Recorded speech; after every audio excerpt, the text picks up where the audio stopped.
The diplomatic ship came out of hyperspace like a silver needle sliding through black silk. It was beautiful in the way that expensive things are beautiful: smooth lines, perfect curves, and not a single bolt or seam visible on its surface. The ship was called Whisper of Stars, and it carried the most arrogant captain in 3 star systems. Captain stood at the bridge window and watched as the human station grew larger. Orbital Station 7 floated in the darkness like a metal flower, its arms spreading out in 6 directions. Lights blinked along its surface. Small ships moved around it like bees around a hive. It was impressive, had to admit. Impressive for a species that had only been in space for 200 years. "Primitive but functional," he said to his second-in-command, Lieutenant. She stood beside him, her slender blue-gray body swaying slightly as the ship adjusted its approach. "They build like they live, heavy and graceless." Made a soft whistling sound that meant agreement and amusement. "I have read their files, Captain. Their home world has a gravity of 9.8 meters per second squared, nearly 10 times our own." "I know," shook his head slowly. His species, came from a world called, where the gravity was so light that children learned to leap before they learned to walk. Could jump 30 meters into the air without trying hard. Their buildings were made of thin materials that floated on magnetic fields. Their entire civilization was built on the idea of lightness. Humans were the opposite of everything valued. The ship docked with a gentle bump. Checked his appearance in a mirror. His translucent skin was the perfect shade of blue-gray. His ceremonial robes hung just right, and his posture showed exactly the right amount of casual superiority. He was here to negotiate trade agreements, but more importantly, he was here to remind these gravity-bound creatures of their place in the galaxy. The airlock opened with a hiss. Step through first, as was proper for a captain. His officers followed, 6 in total, all of them tall and thin, moving with the flowing grace of dancers. They walked down the corridor toward the human reception area. The first thing noticed was how solid everything was. The walls were thick. The floor was reinforced. Handrails lined every surface as if the humans were afraid of floating away. Of course, they were not afraid of floating away. They were afraid of falling down. That was the tragedy of their existence. They spent their whole lives being pulled toward the ground. At the end of the corridor, the human delegation waited. Commander Park stood at the front. He was not tall by human standards, but he was wide. His shoulders looked like they could carry heavy loads. His legs were thick and planted firmly on the ground. He had black hair cut short and a face that showed nothing, not welcome, not hostility, just patience. Beside him stood a woman in an engineer's uniform. Her name tag said. She had her arms crossed and her eyes were sharp and measuring. Behind them stood several other humans, including a massive man in a security uniform who looked like he was made of solid rock. Stopped a few meters away from them. In culture, getting too close to strangers was rude. Also, the humans smelled strange to him, heavy somehow, like their very bodies were weighed down with mass. "Captain," Commander said. He put out his hand. "Welcome to 7. We are honored to host the first formal trade negotiations between our peoples." Looked at the hand. He knew this was a human greeting custom. He also knew that physical contact was considered intimate or hostile among his own people. He chose not to participate. "Yes," he said simply. "Let us hope your facilities are adequate for our needs." He saw the human woman, narrow her eyes slightly. The big security officer did not react at all. Commander simply lowered his hand and nodded. "We have prepared quarters for your delegation," said. "The environmental controls can be adjusted to match your preferences. Lower gravity, different atmosphere mix, whatever you require."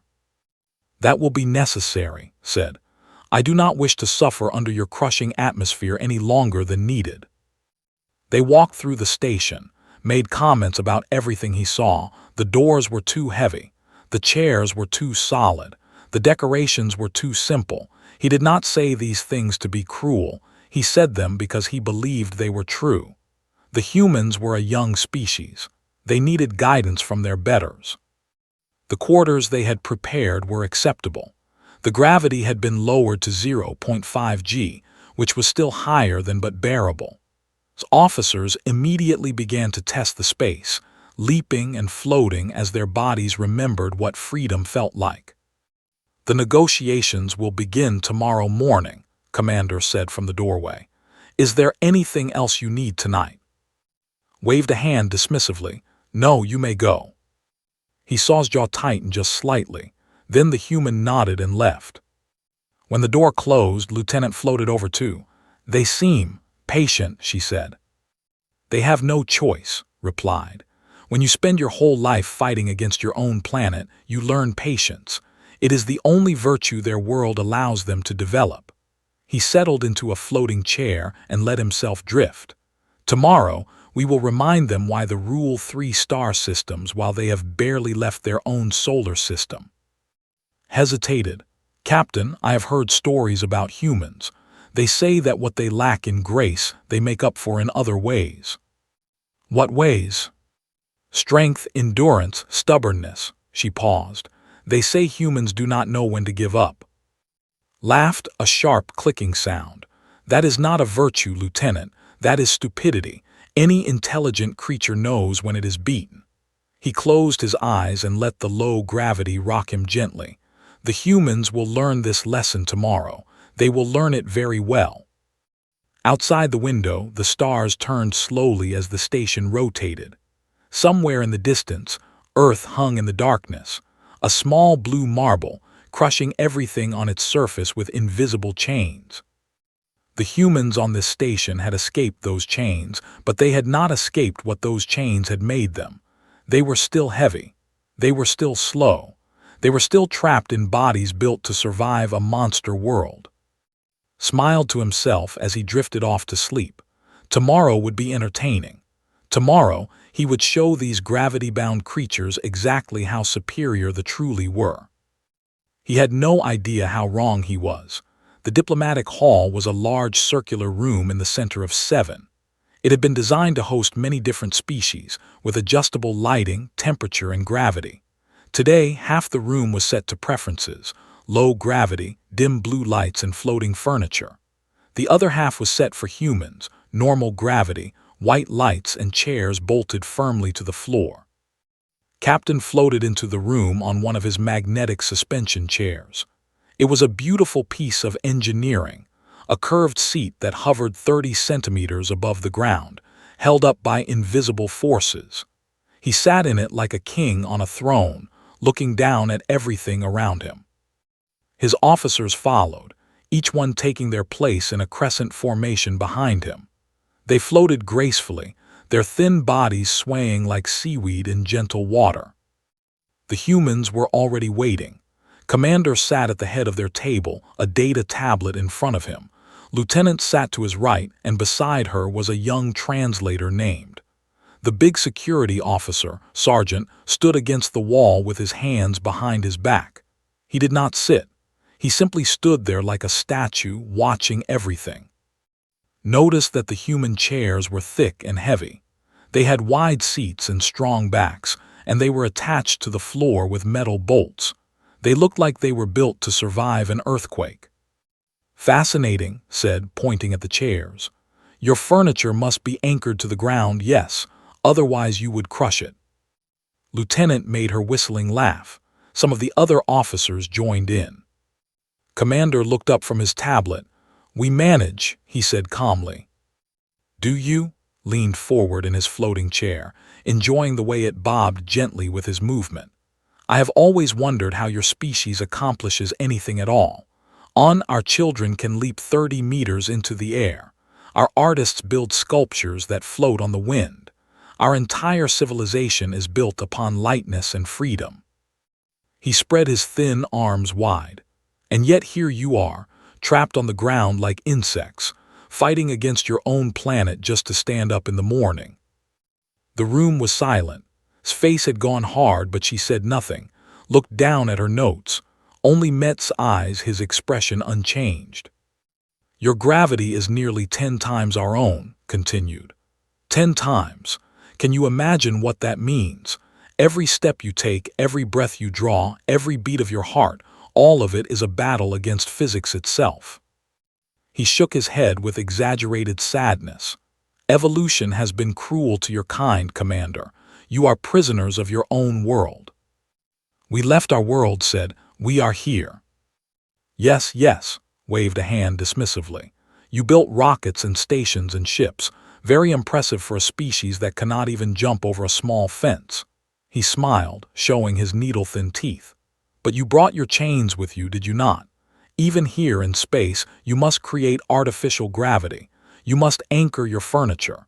You must build everything thick and heavy because your bodies cannot survive without weight pressing down on them. He let that sink in for a moment. They have ruled 3 star systems for 10,000 years, he said. We have done this because we are free. We are not wasting our energy fighting against ourselves every moment of every day. We can devote our minds to art, science, philosophy. We live 300 years, Commander. 300 years of floating through existence in peace and grace. He pointed at, how long do humans live? 80 years, 90 if you are lucky, and you spend every one of those years being crushed by invisible hands. He clicked his tongue. It is almost tragic. Spoke for the first time. Are we here to negotiate trade agreements or to listen to you insult us? Turned his attention to her. Insult. I am merely stating facts, Lieutenant. Your species is young and limited. This is not an insult. This is reality. He smiled again. I am trying to help you understand why they deserve favorable terms in these negotiations. We are the superior civilization. Surely you can see that. I see an alien who has never had to work hard for anything, said. Maybe that is why you have so much time for speeches. The room went very quiet. Officers stopped moving. Even the floating chairs seemed to freeze in place. Stared at for a long moment. Then he laughed, a cold, clicking sound. Work hard, he repeated. Yes, I suppose that is all your species knows how to do. Work hard, struggle, suffer, die young. He turned back to, Commander, I suggest you teach your officers some manners. On speaking to a captain that way would result in severe consequences. We are not on, said. We are on a human station, and Lieutenant is right. We are here to negotiate, not to trade insults. Very well, settled back in his chair. Let us negotiate then. The Confederacy will grant you access to basic star charts in exchange for exclusive mining rights to the 3 largest asteroids in your belt. We will also require a permanent diplomatic station on your moon, full access to your scientific databases, and a formal acknowledgement that the Confederacy is the senior partner in all future dealings. Did not blink. That is not a negotiation. That is a demand for surrender. Call it what you like, shrugged. The strong set the terms. The weak accept them. This is how the galaxy works, Commander. Your species will learn this eventually. Sergeant shifted slightly against the wall. It was the first time he had moved since the meeting began. Glanced at him, really looked at him for the first time. The man was enormous. His shoulders were wider than any entire body. His arms were thick with muscle. His legs looked like tree trunks wrapped in uniform fabric. On a creature that size would not be able to move at all. The gravity would pin it to the ground like a bug under a thumb. But here, in Earth-standard gravity, the sergeant stood easily. He did not even look uncomfortable. Felt a small flicker of something, not quite fear but perhaps unease. He pushed it away. Let us take a break, said. We will reconvene in 1 hour. Nodded. Use the time to reconsider your position, Commander.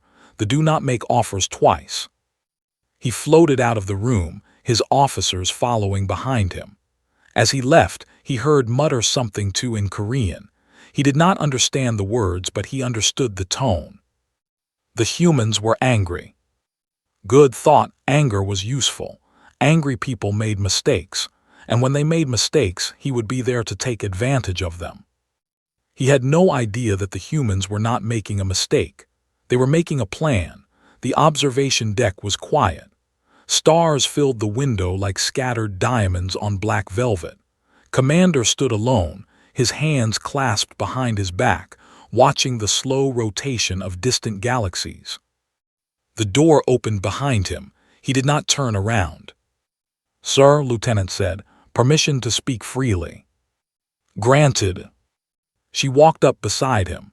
Her reflection appeared in the window, a small, sharp-eyed woman standing next to a solid, patient man. "He is not negotiating," she said. "He never intended to negotiate. This whole summit is a performance." "I know. He wants to go back to his people with stories about the stupid, heavy humans who could not even stand up properly." Her voice was tight with frustration. "He is using us to make himself look good." Nodded slowly. "They have encountered many species over 10,000 years. Most of them evolved on low-gravity worlds like. To them, we are an oddity, a joke, a species that should have stayed in the mud." "Then what do we do?" asked. "We cannot accept his terms. They are ridiculous." "No, we cannot," finally turned to look at her. "But we also cannot simply refuse and send him away. We need trade partners. We need allies. The galaxy is bigger than Earth, and we are very small in it." Before he could say more, the door opened again. Sergeant entered, his massive frame filling the doorway. He had to duck slightly to avoid hitting his head on the frame. On Earth, he had been a champion weightlifter.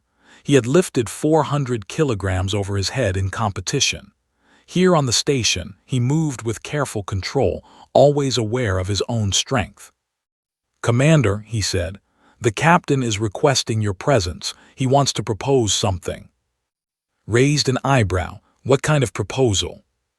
His face was carefully neutral. "He wants to demonstrate physical superiority. He has challenged our delegation to a series of athletic competitions." Groaned. "Of course he has. He wants to embarrass us in front of everyone." "Probably," agreed.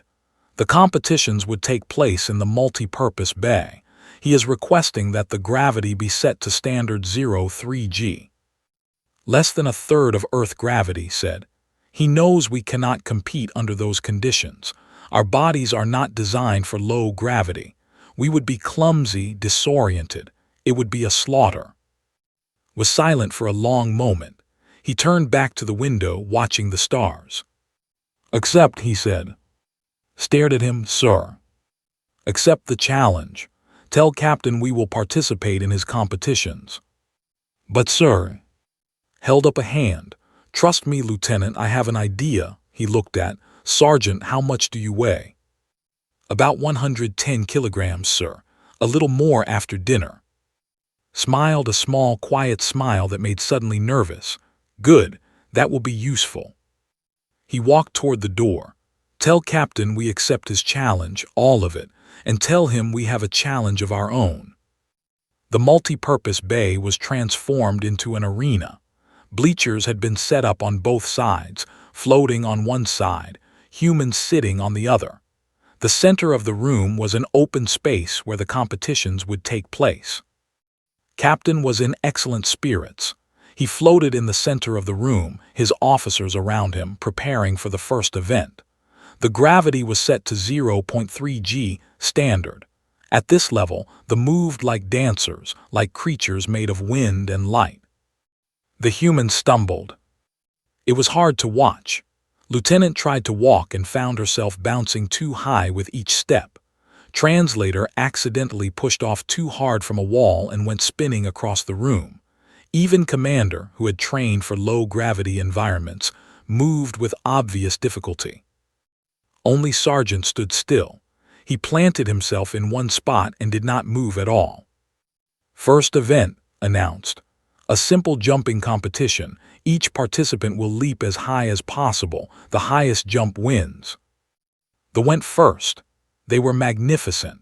They flew into the air like birds, twisting and spinning, reaching heights of 20 meters, 30 meters, almost touching the ceiling. The spectators applauded with their whistling calls. The humans went next. They managed jumps of perhaps 3 meters. Their bodies were not designed for this. They had too much muscle, too much bone. In low gravity, all that mass became a burden they did not know how to handle. Laughed openly. Look at them, they cannot even jump. On Earth they are athletes, yes. Here they are bobbies learning to walk. More events followed. An obstacle course through floating rings. They completed it in seconds, the humans took minutes. A swimming race in the zero-gravity water sphere. They moved like fish. The humans floundered like drowning cats. A balance competition on a thin beam. They stood on one toe, the humans fell off within seconds. After an hour, the score was completely one-sided. Had won every single event. Was glowing with satisfaction. You see, he said to Commander, this is what 10,000 years of evolution produces. This is what freedom from gravity creates. You humans may be strong on your heavy world, but out here in the real galaxy, you are nothing. Nodded calmly. Very impressive, Captain. You have proven your superiority in low gravity. Now it is our turn. Tilted his head. Your turn for what? Our challenge, stepped forward. One final event.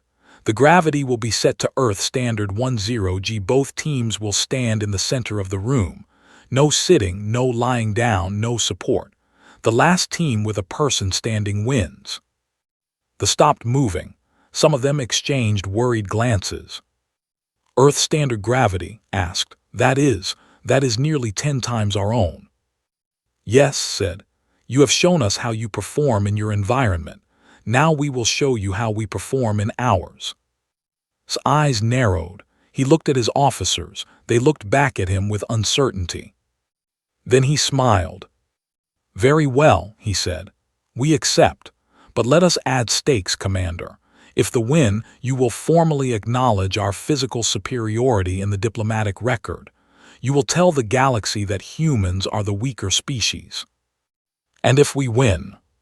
Spread his arms, name your terms. Fair mining rights, equal partnership, a real negotiation between equals. Agreed. Settled back into his floating chair with a confident expression. Increase the gravity, Commander. Let us see how long your crushing world takes to defeat us. I suspect you will be surprised. He was right about that. He would be very, very surprised. But not in the way he expected. The gravity control panel on the wall showed 0.3 G. The numbers glowed blue in the dim light of the multi-purpose bay. Everyone in the room was watching those numbers. Everyone knew they were about to change. Captain sat in his floating chair at the center of the room. His officers floated around him in a loose circle. They still looked confident, but there was something new in their eyes, a small spark of worry that had not been there before. On the other side of the room, the human delegation stood together. Commander was in front, his hands clasped behind his back. Lieutenant stood beside him, her arms crossed. Translator shifted nervously from foot to foot, and Sergeant stood at the back, as still as a mountain. Whenever you are ready, Commander said. His voice was calm, almost bored. Let us finish this game. Nodded to a technician at the control panel. Begin. The numbers on the wall started to climb. 0.4 G. The floating chairs dipped slightly. They felt the first gentle pull of increased weight. Some of them shifted in their seats, adjusting to the new sensation. 0.5 G. His chair sank a few centimeters. The magnetic suspension system hummed louder, working harder to keep him aloft. He felt heavier, not unpleasantly so, but noticeably different, like wearing a thick coat. 0.6 G. Lieutenant gripped her armrests. Her slender arms were shaking slightly. Captain, she said, this is becoming uncomfortable. It is merely pressure, replied, but his voice was than before. We have endured worse. 0.7 G. The first officer fell. A young named simply collapsed in his chair, his body unable to support itself. His limbs hung loose and his head drooped forward. He was still conscious, but he could not move. Is out, announced calmly. Did not respond. He was too busy focusing on his own body. The weight was pressing down on him from all directions. His chest felt tight. His arms felt like they were made of stone. 0.8 G. Two more collapsed. Their floating chairs sank to the floor as the magnetic systems failed under the increased load. They lay in crumpled heaps, gasping for breath, their translucent skin turning pale. The humans had not moved at all. They stood exactly where they had been standing, looking completely normal. Some of them were even smiling. 0.9 G. His chair touched the ground. The magnetic suspension had finally given up. He was sitting on the floor now, his thin legs splayed out in front of him, his arms hanging uselessly at his sides. He felt like the entire station was pressing down on his shoulders. "This is merely uncomfortable," he managed to say, but the words came out in a gasp. Only 3 were still conscious, and 1 other officer. The rest had collapsed completely. They lay scattered around the room like broken dolls. 1 G. Earth Standard. The final gravity reading appeared on the wall. The room was silent except for the labored breathing of and the soft hum of the station systems. Could not move. He sat on the floor of his ruined chair, every breath a struggle. His body felt like it weighed 1,000 kilograms. His hearts were pounding desperately, trying to pump blood through a body that had never been designed for this kind of stress. He looked up at the humans. They were standing. All of them were standing, as easily as if they were in a garden on a pleasant afternoon. Commander had his hands in his pockets. Lieutenant was checking something on her data tablet. Translator was stretching her arms above her head. And Sergeant was walking toward him. The massive human moved across the room with slow, easy steps. Each footfall made a solid thud on the floor. Watched him approach with growing horror. The sergeant was not straining. He was not struggling. He was simply walking, the same way he would walk anywhere under any conditions. This was his natural environment. This crushing, impossible gravity was home to him. Stopped next to one of the spare floating chairs. It was still hovering a few centimeters off the ground, its suspension system still working. He looked at it for a moment, as if he was thinking about something. Then, with the casualness of a man sitting down for lunch, he lowered himself into the chair. The chair held for exactly 2 seconds. Heard the magnetic system scream. He heard metal groan and twist. He heard the sharp crack of braking components. And then the chair collapsed. It did not just fall, it broke apart. The frame bent inward. The suspension coils shattered. The seat crumpled like paper under the weight of a human body, dropped the remaining distance to the floor and landed in a crouch, surrounded by the wreckage of engineering. The room was completely silent. Slowly stood up. He brushed a piece of debris from his uniform sleeve. He looked down at the broken chair, then looked at Captain. "Sorry about that," he said. His voice was calm, almost apologetic. "I guess it was not rated for Earth weight." Stared at him. He tried to speak, but no words came out. This man, this human, had just destroyed a chair designed for captains. He had done it simply by sitting down. He had not used any special force.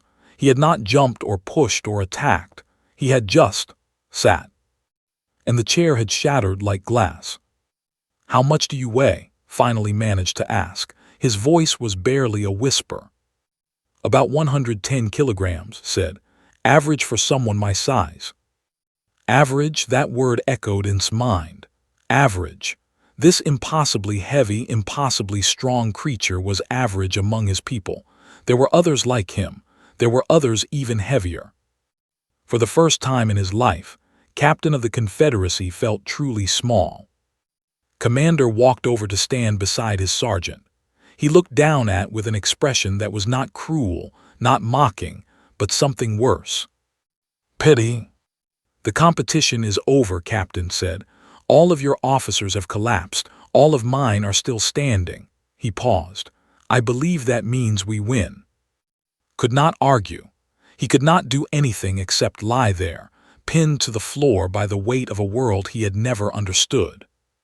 Medical teams are on their way, continued. They will help your officers recover.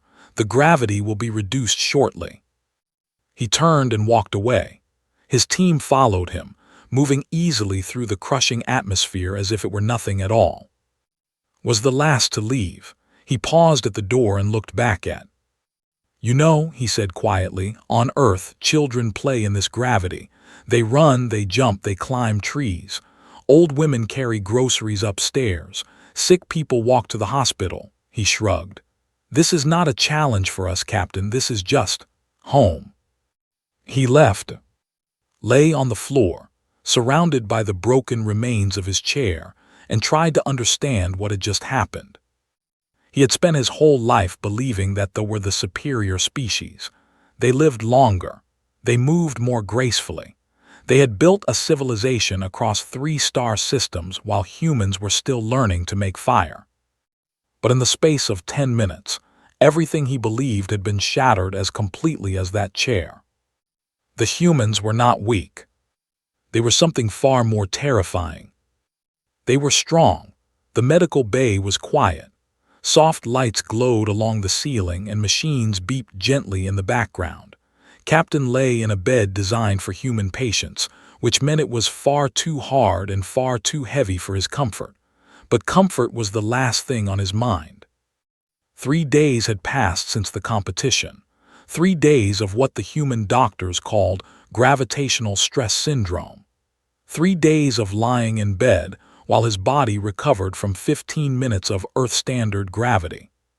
15 minutes, that was all it had taken to break him. The door opened and Commander walked in.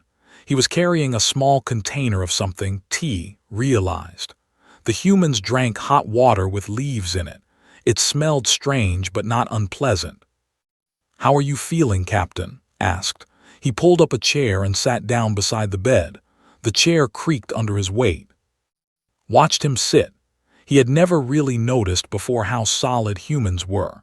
Their movements, their posture, even the way they breathed, everything about them spoke of density, of mass, of weight. They were creatures built to survive crushing forces. I am recovering, said. His voice was still weak. Your doctors say I will be well enough to leave tomorrow. Good, sipped his tea. The trade negotiations have been rescheduled.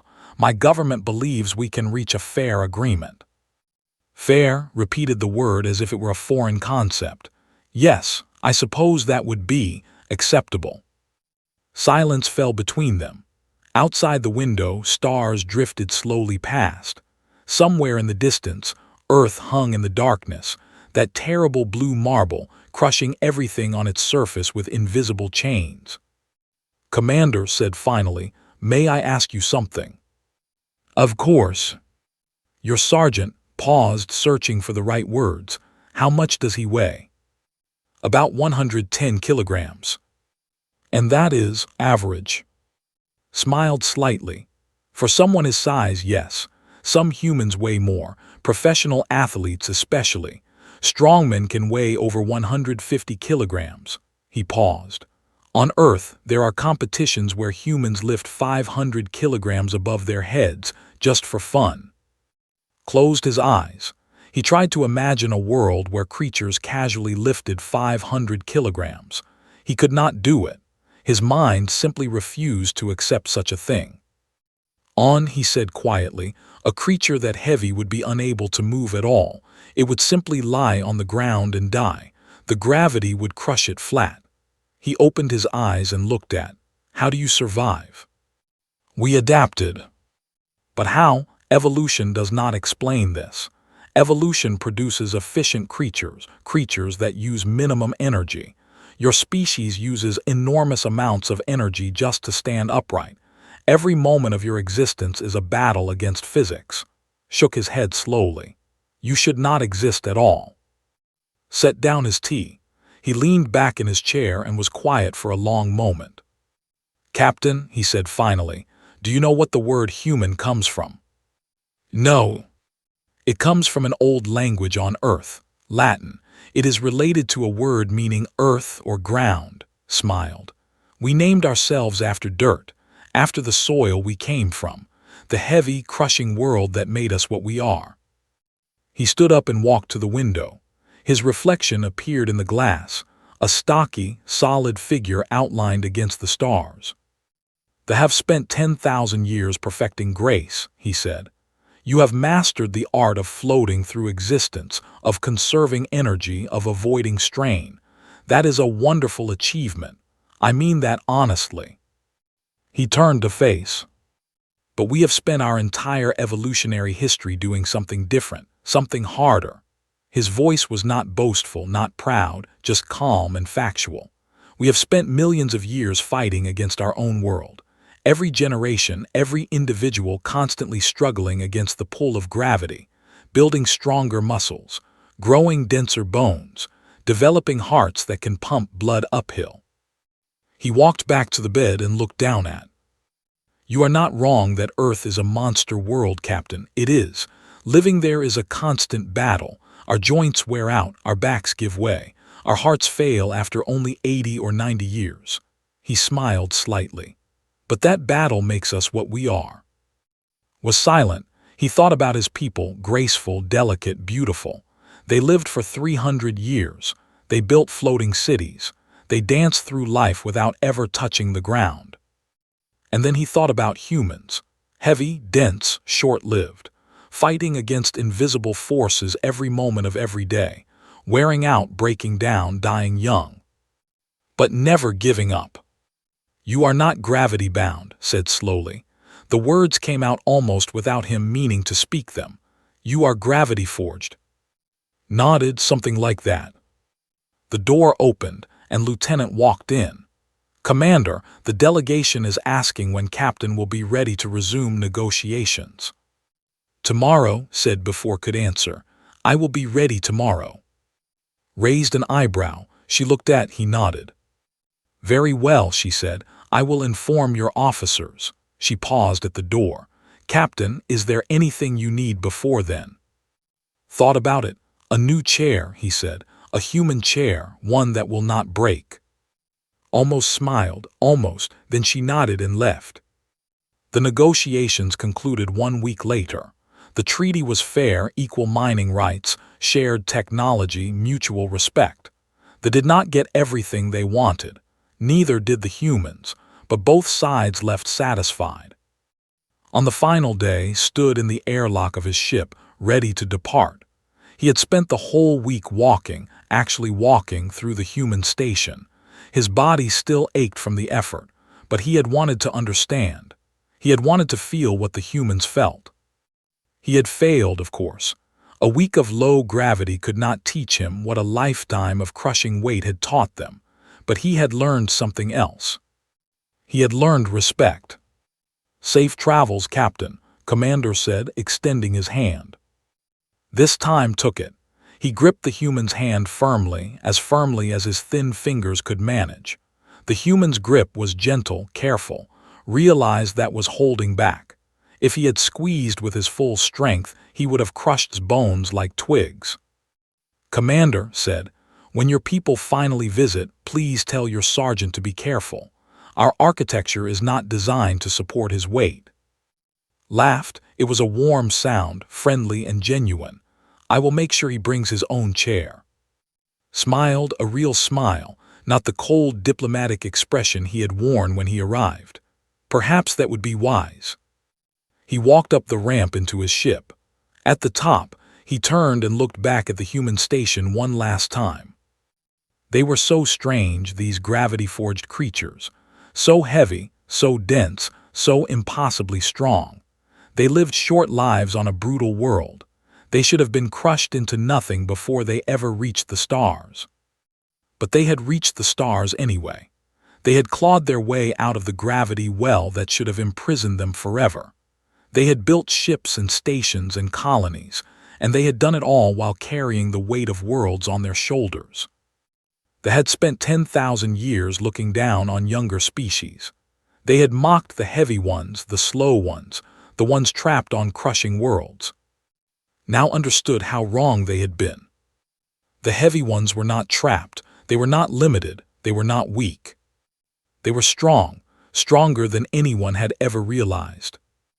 And the galaxy would have to learn to live with that. The airlock closed. The ship detached from the station and began its long journey home. Captain stood at the window and watched Seven grow smaller and smaller until it was just another point of light among the stars. Somewhere on that station, Sergeant was probably sitting down for dinner, in a human chair, a chair that could hold his weight without breaking. Shook his head and smiled. Gravity forged, he thought, what a terrifying species. And then he turned away from the window and began preparing his report, a report that would change everything they believed about strength, weakness, and the true meaning of survival. The end.